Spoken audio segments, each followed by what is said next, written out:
So, with that, ladies and gentlemen, we're going to close out the show with our Fitz take, in which we are going to go back to talking about rivalries.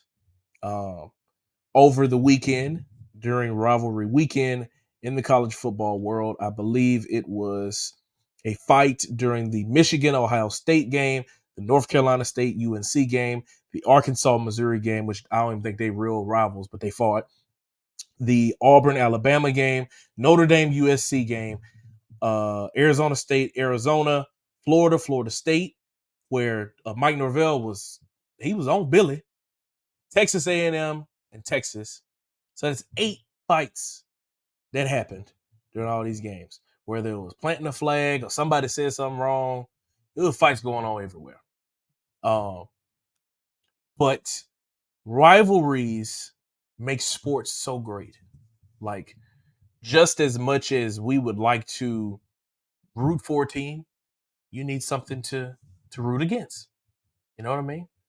That's what I believe makes sports so great is rivalries. It's not the big moments. It's not the game winning catches. It's not, even the Super Bowls, the national championships. It's the rivalry games because you can remember beating your rival. You can remember losing to your rival. You remember those games to me really more than the championship moments, than the big moments, the heartbreaks, because rivalries are what make the sports world great. Elijah, how do you feel about that? How do you feel about rivalries? How do you feel about flag planting, the fights, all that stuff that makes up what is a great rivalry?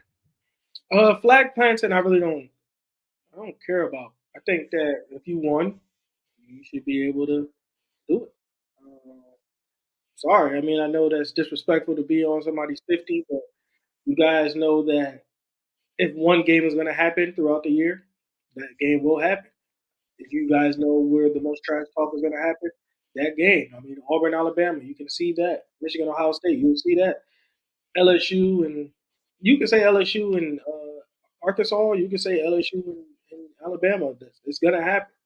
Rivalries, like you said, what makes it sports because as a kid growing up, not only in the college world but the NFL, I remember watching Pittsburgh and Baltimore a lot. I love Detroit Palomalu versus the Ed Reeds. I loved at that time it was Ben Roethlisberger and versus Joe Flacco. Like I loved it. It wasn't.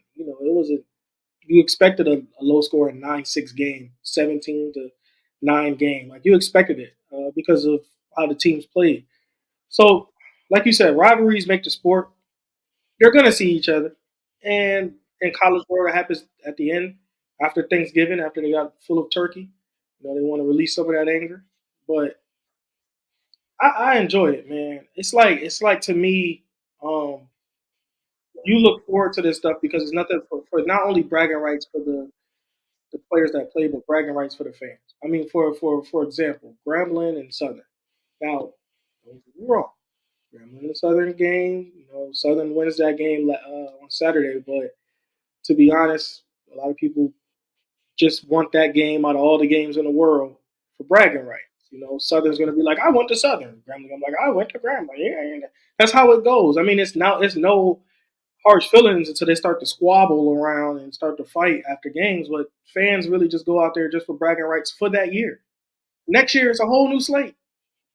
It's a whole new slate. And that rivalry just keeps on going. It keeps on going. So like you said, man, it makes it, dog. And I'm pretty sure for both teams, I'm not sure how the fence is paid off. Well, you pay at the gate, but rivalry week brings the most money out of everything.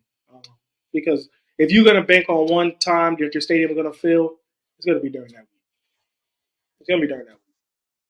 So at the end of the day, it makes sense for the colleges, it makes sense for the finances, it makes sense for the fans, and it makes sense for the people that's over the whole sports world because it just brings that much attention to it. So that's all I really got to say about it. I like it. I hope that things can be changed with the fighting and stuff like that can change a little bit, but the planting the flag stuff. I mean, if you won, man, you have that right to brag. Let them brag. Get it over. Get them next year. If you're a senior, too bad. Like you had 3 more years. You had 3 other years to beat them. So that's really it, man. Yeah. You're absolutely right, man. And before I give my take, I'll tell a story. When we were in college, my freshman year, Louisiana College, now Louisiana Christian, their rival, our rival, is ETBU, East Texas Baptist, which is in Marshall, Texas. Which for me, where I stay in, or my hometown in Shreveport, is like 45 minutes to an hour. It's not far. Um, so I was recruited by ETBU, and I was going to initially commit there before LC came into the picture, and I changed my decision and ended up going to LC. So we played them that first year, my freshman year, and I did not play in the game. Um, but we played for what's called the Border Claw, and it's this big trophy, and it looks like a paw, and it was made by an old LC alum years ago, and the winner of that game would keep the Border Claw, very similar to what LSU does with Arkansas for the Battle of the Golden Boot. And like I said, I didn't play in that game, but I watched on the sideline ETBU win the Border Claw, and they ran over to the sideline, and guys were trying to hide the Border Claw because they didn't want to give it up that bad. And I was like, bro, this thing really mean something to them.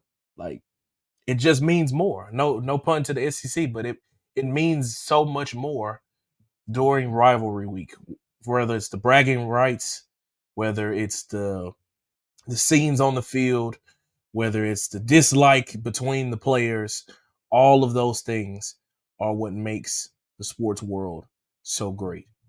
Um, when you think about what it's ultimately about, which is wins and losses, hey man, they say never be a sore loser, but they don't never say nothing about being a sore winner or over the top winner. Listen, when I win, you gonna know I won. I'm with that. Flag planting. Now, when you do it, you gotta be prepared that there are gonna be consequences and repercussions. But I'm with that because you gonna know I beat you. Yeah, I won. And then next year, I'm gonna do it again. And then the next year, I'm gonna do it again. So I think the flag planting, like I said earlier in the show, I think that eventually the NCAA is going to come in and they're going to start finding teams for doing that. And I think that that will kind of take away a moment in the rivalries that we've had because they're looking at it from a safety standpoint. But just the parts of it, of why we do it, of why it's done, I love every bit of it. Rivalries are what make sports happen. Like, you talked about Pittsburgh and Baltimore. You think about Lakers Celtics. Like, back then, between, you talk about like the Pistons and the Bulls when they played, they came out with the Jordan rules. Like, you could name whatever sport you want to, and rivalries are what made sports so great. And this past weekend, during rivalry weekend, for college football, we saw why it just means so much more. So I say to teams, as you play your rivals, whether it's in the Bayou Classic, the Battle of the Bands for that, whether it's the Battle of the Golden Boot, whether it's the big game, whatever you want to call it, always know that what you do during those games is what makes sports fans love sporting events so very much. So that's my take. That's our take. What's your guys' take? Drop it down in the comments. What do you think about rivalries? Thank you so much for watching this clip of the Fitz Take podcast. Be sure to like this video and also subscribe to the YouTube channel. And also follow me and Elijah on our social media platforms. They will be linked down in the description. And remember, every episode of the Fitz Take podcast will air right here on the YouTube channel every Monday at 2 p.m. Thank you so much for watching, and we'll see you next time.